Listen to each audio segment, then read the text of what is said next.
Hi guys, welcome back to my YouTube channel. So today we are going to actually do a little Q&A session. I put the call out to you guys, hello, the star is here.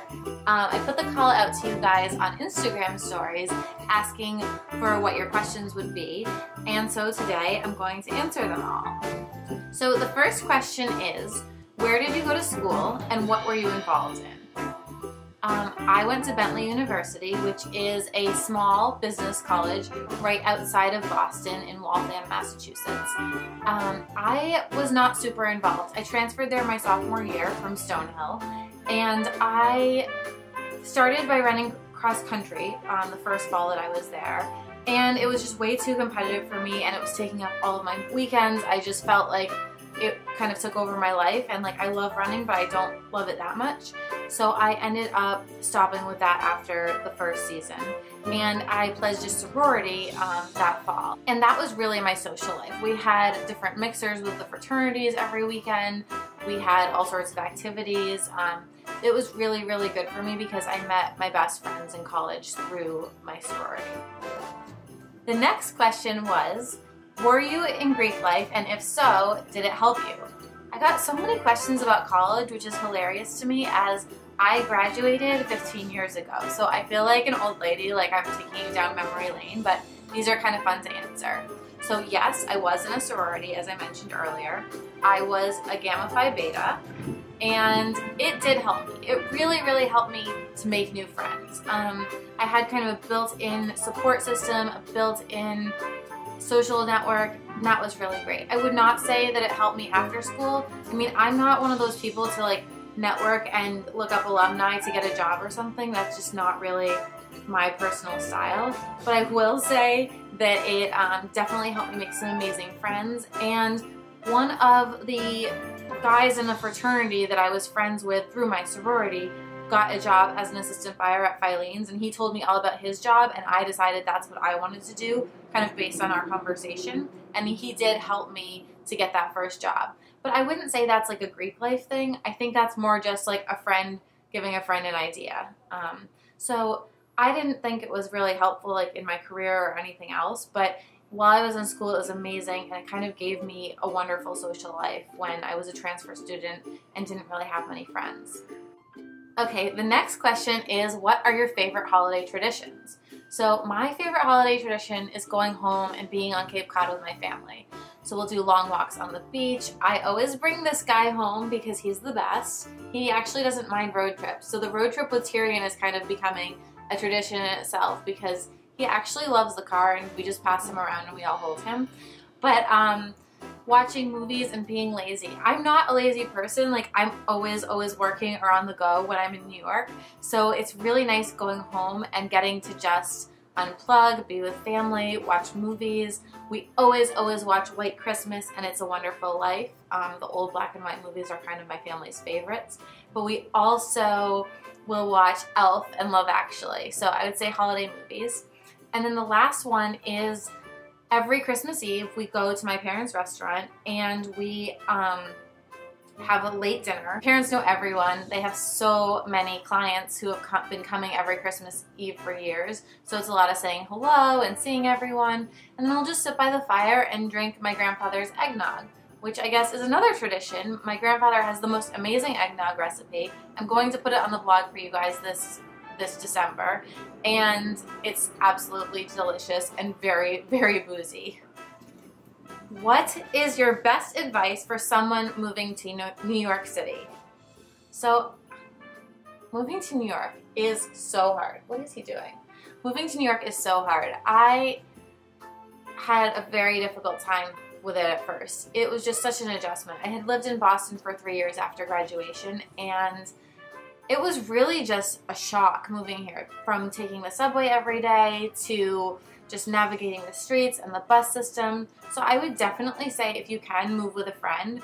My best friend and I really leaned on each other. She wasn't my best friend at the time when I moved here, but we decided to be roommates, and then we became really, really close. I would say I really liked living in Stuyvesant Town when I first moved here. It was a no-broker situation. the apartments are big and it's a little bit off to the side, so you're not really in the thick of it. It was like a good kind of starter apartment. We only lived there for 1 year and then we moved to Chelsea, but I felt like that was kind of a good way to start out in New York.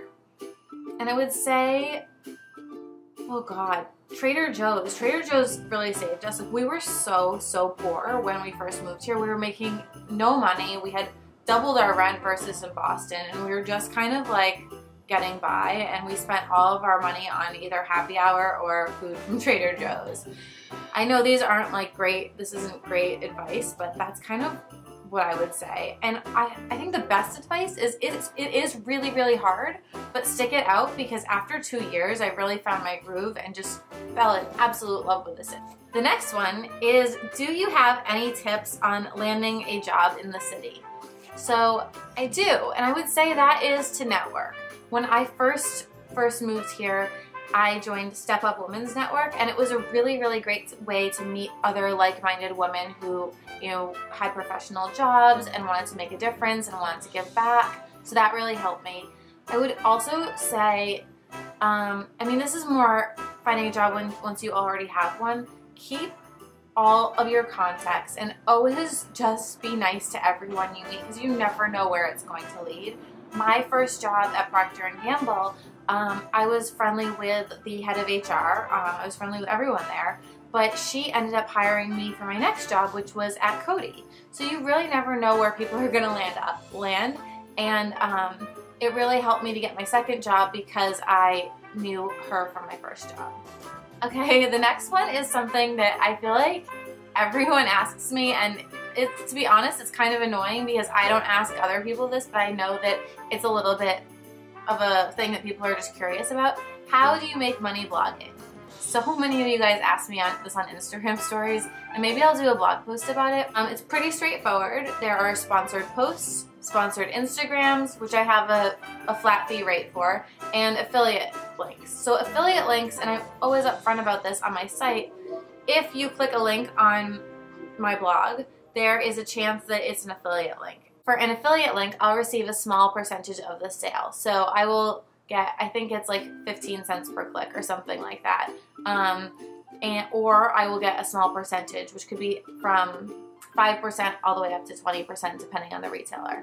So it kind of depends, but I would say for me, the biggest revenue driver I have is sponsored posts, followed by affiliate, and then also I will do some sponsored Instagrams from time to time. So I kind of look at it like a magazine. I always want the majority of my content to be unsponsored, but I would say 25% of my content is sponsored, which is always disclosed, and that's how I make my money. The business model is so similar to how magazines earn their money. There's advertising, and then there's your regular content. And that advertising goes to pay for all the times that you're not getting paid when you're blogging, because most of the work I do, I don't get paid for. And then I run these ads, which offset that. So I hope that answers the question. Okay, the next one. What kind of professional spa or facial is worth it?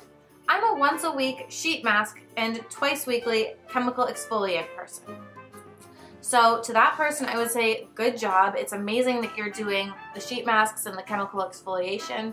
I am really lucky. I have good genes. I mean, I take really good care of my skin, but my mom looks great. My sisters look great.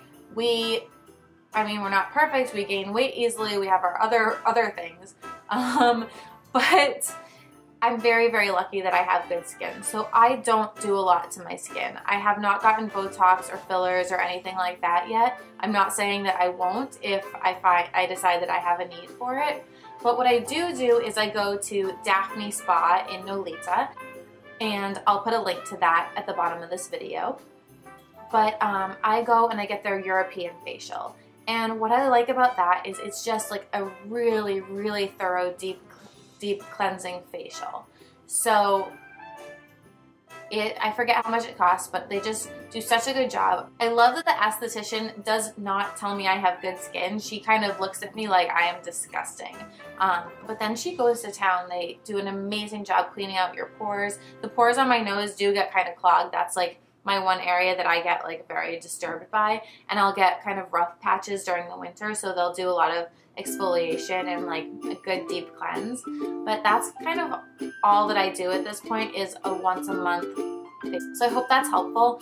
I really would just spend the money on a facial that is going to get results. Like, I don't do any of the like fluffy like lavender wraps or things. Like, I want results if I'm going to spend the time and the money. The next question is, what is the best long sleeve work dress? So I am a huge fan of Diane von Furstenberg's wrap dress. I have a little black one, and it's probably like anytime I have a meeting or something that I need to look really professional and smart for, I'll just throw that on. I think that DVF does an amazing job. At the bottom of this video, I'll link to a few of my favorites, as well as some affordable alternatives. This one really cracked me up. What is your ethnicity? I've always been dying to know. So I am so boring. I am as white as it gets. I did a post on my ethnicity actually because I took that DNA test, and I'm basically all English and Irish with a little bit of French and Scandinavian. So boring. I was really hoping I would have something exciting to share, but nope. So boring. What is your workout routine? So I have to admit, I've been really bad. I used to work out consistently, probably 3 times a week with a trainer, and then cardio on all the other days. Something just happened. I just kind of lost interest in it, and that sounds terrible, but I felt like I was really forcing it, so I just stopped going until I felt like I was enjoying it again. So right now, what I do is I go for an hour-long walk every day. And I know that's like totally lame, but it's my favorite way to de-stress. And I'll play a podcast, and I feel like I'm getting smarter as I just walk and like kind of, I don't even think about it for like the weight loss benefits. I don't think there's really much weight loss benefits for a long walk. It really helps me with managing stress, which has been a big one this holiday season. The next one, do you think you'll live in New York forever? I don't. I really don't know what I'm going to do. When I moved to Brooklyn, I felt like, oh, I could do this for longer. I was really getting tired of the city. And to be honest, I don't even go into the city every day anymore. So Brooklyn has been an amazing change for me. I just feel a lot more relaxed, a lot happier, and I have most of my friends here, and it's just a much calmer, kind of slower pace of life. I'd love to live in Charleston. I love Los Angeles. I love Chicago. I'm totally open. I just think it depends where life takes me. Next up, what are your favorite non-toxic makeup brands? I'd say there's 2. The first is Well People. It's Well, but the E is spelled with a 3, so it's like W3LL People. They have amazing foundations, bronzers, and highlighters, and they're all in convenient sticks. So they're great for travel. I just think that the quality is really good, and I can't tell a difference versus my, I guess you could say, dirty products. The other one is RMS. RMS makes some really great blushes, lip tints. They just launched lipsticks, which are pretty good.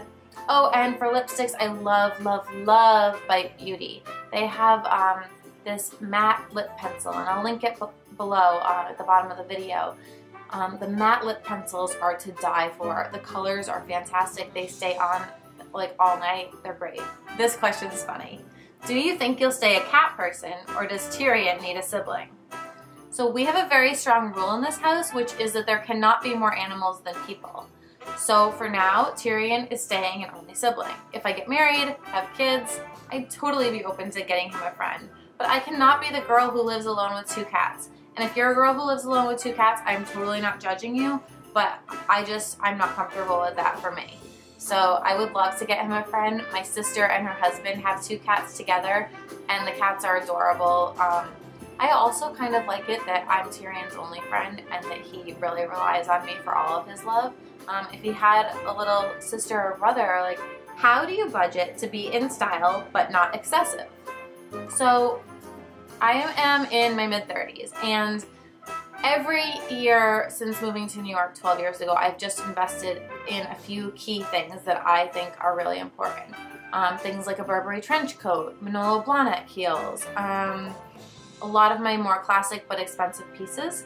And because of that, I really don't need to shop that much anymore, so I don't really buy that much. I know that might seem surprising coming from a fashion blogger, but I don't really shop as much as I used to.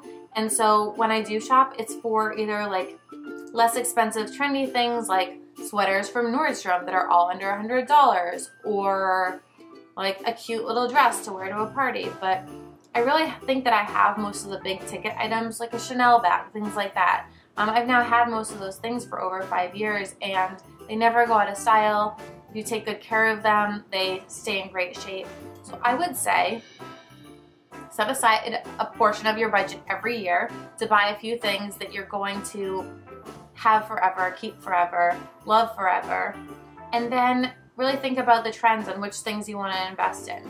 But I think that if you really stick to buying the classics, you won't have to shop that much, and then you can use your money to stay stylish and invest in trendier pieces. What are your favorite hangouts in Manhattan? Could I just say my apartment? I love entertaining and having friends over, but I know that's not the answer that you want. I have a New York City guide on my blog which has all my favorite places, but I would say I love the Soho House. I'm at the Soho House or the Ludlow House probably once a week working. I love the Marlton. It's the coziest little hotel, and they have a great fireplace. It's a wonderful place to get drinks, especially in the winter. I love Claudette. Claudette is a really cute French restaurant outside of Union Square. I love the Polo Bar. That's uptown, but it's like one of the fanciest, most delicious meals ever. I'd say those are kind of like my hangouts. I also love going to museums. So the Whitney is probably my favorite museum in the city. I love the MoMA. I love the Guggenheim. I could just walk around and around and around the Guggenheim all day long. It's such a soothing place. I love the Met, the Museum of Natural History. So I love a good museum. But all of my favorite spots are kind of linked in the blog. I don't typically go to restaurants more than once or twice because there's so many great spots. And I am working on a Williamsburg City guide because I've gotten so many fun new spots here as well. An easy question, this is the last one. What are your favorite websites to shop for clothing? I'm so boring, you guys. Shopbop and Nordstrom. I mean, it's kind of the places that I link to the most. I will shop at Macy's from time to time as well. They have a great selection. I love ASOS, but I swear to God, if I order from ASOS, I have to order 3 of every size. I'll literally order something in 3 different sizes, and then I just make a massive return at the end, and I'm sure that they love me.